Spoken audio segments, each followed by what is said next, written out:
I am Andrew Ryan, and I'm here to ask you a question. Is a man not entitled to the sweat of his brow?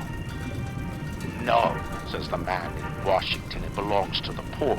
No, says the man in the Vatican, it belongs to God.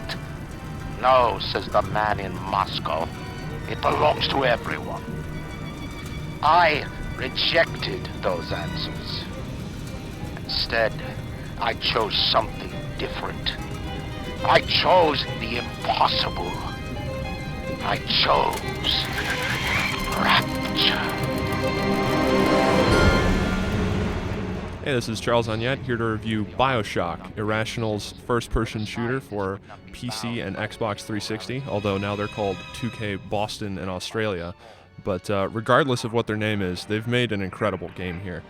The story follows Andrew Ryan, someone who withdrew from the world and basically created the city of Rapture underwater and brought with him all the scientists and artists and creative people he could find so that they were free to follow whatever, professional interests they had.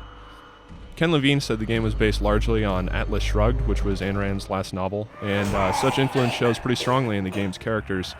But I think there's also some parallels to be made with Dostoevsky's Crime and Punishment.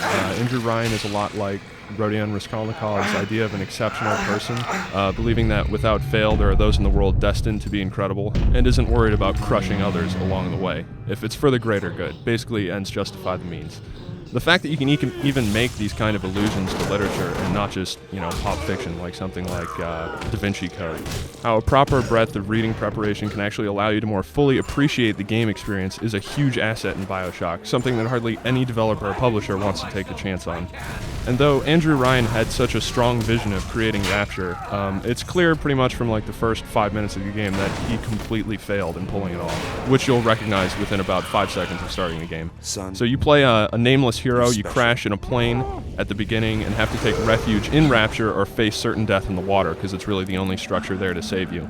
The action immediately grabs you by the nostrils and never really lets go. This game's sense of atmosphere, of immersion, of creeping terror juxtaposed with snippets of humor and really creates a dynamic, unnervingly believable and cohesive game world for me. You really get the sense that this place could actually exist, as well as its inhabitants. So like in System Shock 2, story sequences take place with characters giving voiceovers while you're still playing, so they let the action continue while the story unfolds.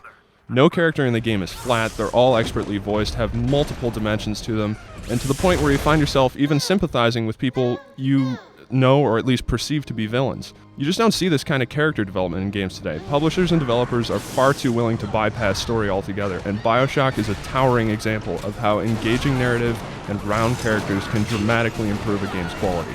The game itself plays like a first-person shooter, yet with tons of different options for combat, so the gameplay here is just as interesting as the story. Since you get weapons, lots of weapons, with 3 different types of ammunition each of which you can upgrade in different ways. Then there are all the plasmid abilities, which are little genetic modifications to your character that let you do things like shoot lightning, set enemies on fire, set environment things on fire, shock people in pools of water, send them flying into the ceiling. You can hack machines and get them to fight for you. And there's just a ton of different options. I don't want to spoil too many of them. But really, the combat in this game is so varied, just with all these plasmids and tonics, which can modify your character, like giving you health when you hack a machine, and all the weapons, that it's really your own creativity that determines how much you're able to get out of the combat system. And I know that may sound like a bullet point on a fact sheet, but in this game it's actually true. And there's even more than that, too. There's an RPG-like level-up system tied to a camera. There's a somewhat limited ability to craft your own ammo for weapons, and an involved and perhaps too frequently occurring hacking system for taking control of machines. But really, when it boils down to it, all these options for combat really hinges on the enemy AI, because if you're fighting against morons, then none of this would be very fun. Fortunately, it works really well in this game.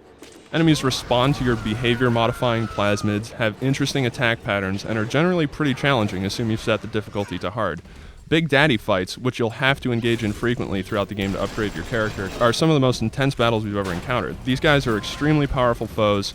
They can knock you out with only a few hits, and they're the perfect target to sort of use all the different weapon and plasmid combinations that you have available. And really the best part about BioShock is how well all its parts fit together. The way the narrative and gameplay mesh with the wonderfully realized world of Rapture and the stellar sound design. I mean, the sound here is incredible. And the game's phenomenal sense of pace. You're never without something to do. And it's not a short game either. Like, if you play at the hardest difficulty, assuming you're not just rushing through, it should probably take around 20 hours to beat. So even with such a lengthy single-player campaign, I still left my first playthrough and wanted to immediately play it again. So I think that's a pretty good sign as to how good this game actually is, because there's so many things to do during the gameplay that even once you know the whole storyline, you still want to go through and just check out what other things you can do with all the plasmids and weapons. Now with the PC version of BioShock, you get some better graphics, mostly because of the increased resolution to 1920 by 1200 and a few other fancy effects. Honestly though, on both platforms, the game looks really damn good. Then there's the control, which I preferred on the PC. You get more precision with the mouse and keyboard, obviously, and plasmids and weapons are easier to select. Instead of clicking bumpers like in the X360 version, you get mouse wheel, or you can just hit number or function keys to quickly select powers, which I found to be faster and more precise. Then there's performance, and unfortunately the rig we tested BioShock with was really high specs, so it's tough to tell how it'll perform on mid-range computers, but it did run pretty smoothly with everything maxed out.